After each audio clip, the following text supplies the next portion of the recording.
Hello, financial algebra people. Today we're going to conclude our discussion of stocks by talking about a related topic called bonds.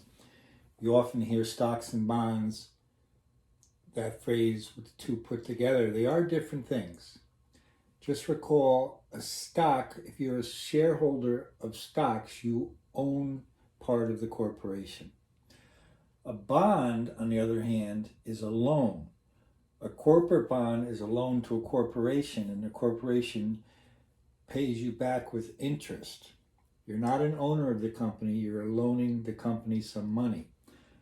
There are other kinds of bonds besides corporate bonds. There's municipal bonds, which is like for cities and states. And you may have heard of U.S. savings bonds. That's a similar kind of concept. The face value is the amount of the bond.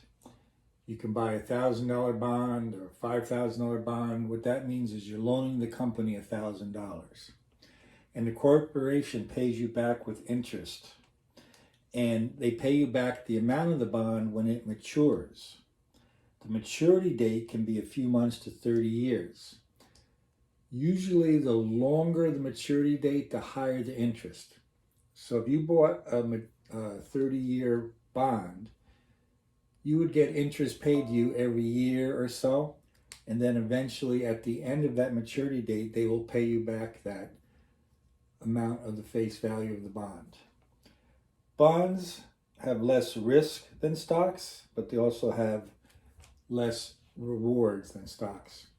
People often talk about balancing a portfolio, and they have a mix of stocks and bonds. The more stocks you have, the greater your risk, the greater your reward or potential reward. The more bonds you have, you're less risk and you get less reward. So we're just going to figure out how to find interest. Part of this is just more practice with percents.